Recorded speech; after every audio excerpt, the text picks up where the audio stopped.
Hello friends, welcome to all target point. आज के इस वीडियो में वर्ग का क्षेत्रफल ज्ञात करना सीखेंगे।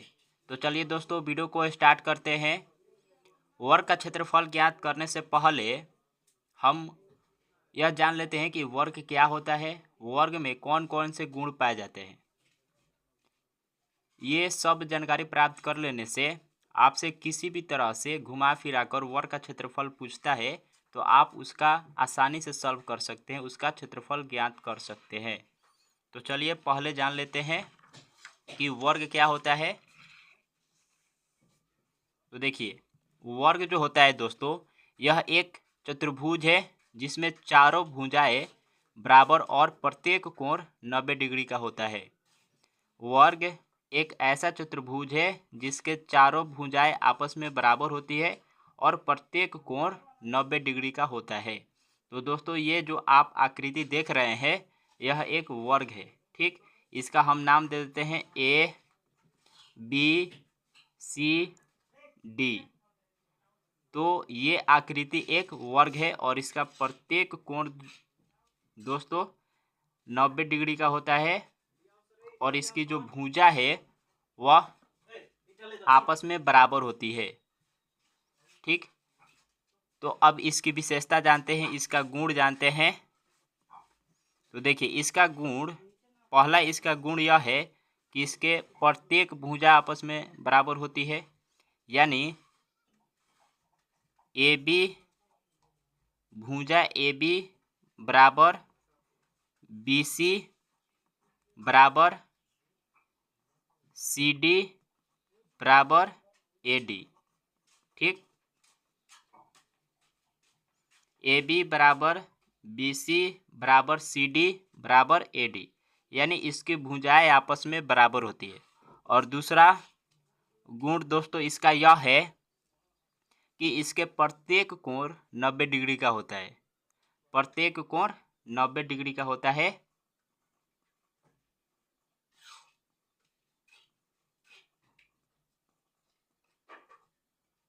ठीक, प्रत्येक कोण 90 डिग्री का होता है। तो लिखेंगे कोण ए बराबर कोण बी बराबर कोण सी बराबर कोण डी बराबर 90 डिग्री। दूसरा गुण इसका यह है। और तीसरा गुण दोस्तों इसका यह है कि इसका जो विकर्ण होता है,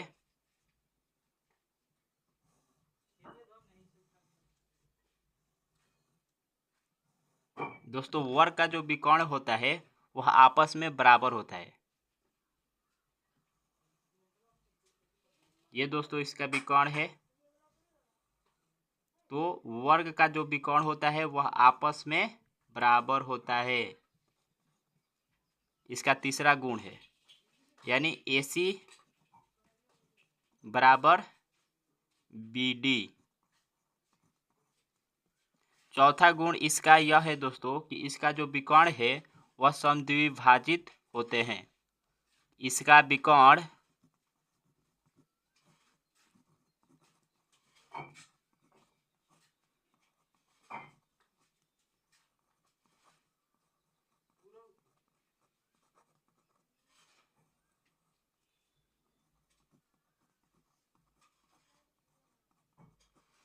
विकर्ण समद्विभाजित होते हैं।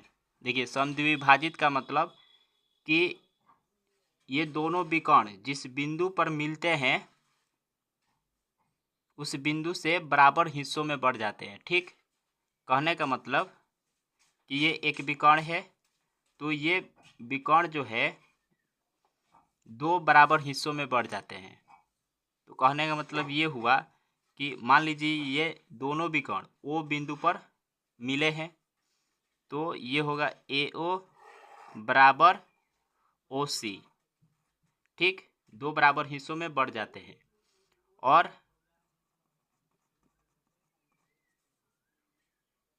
OB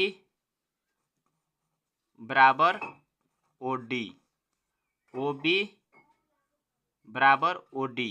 ठीक, और पांचवा गुण इसका दोस्तों आप चित्र से याद रखिए कि ये दोनों विकर्ण जिस बिंदु पर मिलते हैं और दोनों विकर्ण के बीच जो कोण बनता है वह 90 डिग्री का होता है, 90 डिग्री का होता है। तो ठीक ये इन दोनों विकर्ण के बीच ये कोण बना तो इसका 90 डिग्री मान होता है। फिर इसके बीच भी 90 डिग्री का बनता है और इसके बीच भी तथा इसके बीच भी ठीक 90 डिग्री का कोण बनता है। तो दोस्तों ये था वर्ग का गुण। अब चलिए सवाल को सॉल्व करते हैं।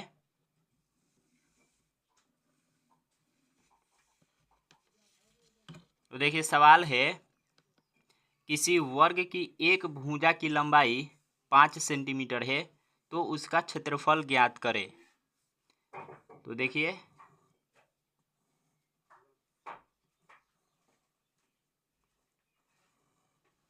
एक वर्ग है, इसके एक भुजा की लंबाई जो है 5 सेंटीमीटर है। तो दोस्तों इसका पहला गुण हम बताए थे, इसका पहला गुण है कि ये आपस में बराबर होती है, इसकी भुजाएं आपस में बराबर होती है। तो कहने का मतलब कि इसकी एक भुजा की लंबाई 5 सेंटीमीटर है तो सभी भुजाओं की लंबाई भी 5 सेंटीमीटर ही होगी। इसका भी 5 सेंटीमीटर और इसका भी 5 सेंटीमीटर।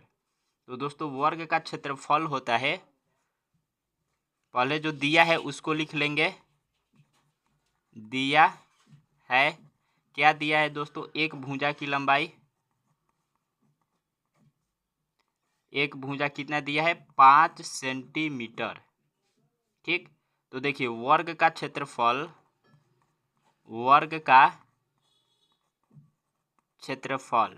दोस्तों होता है भुजा गुणे भुजा। तो दोस्तों देखिए भुजा जो है दो बार में गुना में 2 बार है, भुजा जो है गुना में 2 बार है। तो जब 2 बार कोई भी राशि होता है तो उसको स्क्वायर में लिखते हैं। तो ये होगा भुजा का स्क्वायर, यानी वर्ग का क्षेत्रफल दोस्तों भुजा स्क्वायर हुआ। तो अब देखिए भुजा की लंबाई कितना दिया है 5 सेंटीमीटर। अब इसका स्क्वायर कर देंगे तो क्षेत्रफल निकलेगा। तो देखिए 5 का स्क्वायर 25 और सेंटीमीटर का स्क्वायर करेंगे तो सेंटीमीटर स्क्वायर। तो दोस्तों 25 सेंटीमीटर स्क्वायर इसका क्षेत्रफल हुआ। तो इस तरह से अगर एक भुजा की लंबाई दिया हो तो उसका आप क्षेत्रफल निकाल सकते हैं। अब चलिए दूसरा सवाल देखते हैं। दूसरा सवाल है, उस वर्ग का क्षेत्रफल ज्ञात करें जिसके एक विकर्ण की लंबाई 8 सेंटीमीटर हो। उस वर्ग का क्षेत्रफल ज्ञात करें जिसके एक विकर्ण की लंबाई 8 सेंटीमीटर हो। तो चलिए चित्र बना लेते हैं।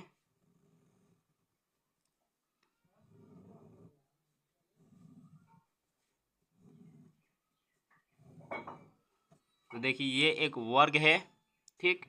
अब इसके एक विकर्ण की लंबाई 8 सेंटीमीटर दिया है, कितना 8 सेंटीमीटर। इसके एक विकर्ण की लंबाई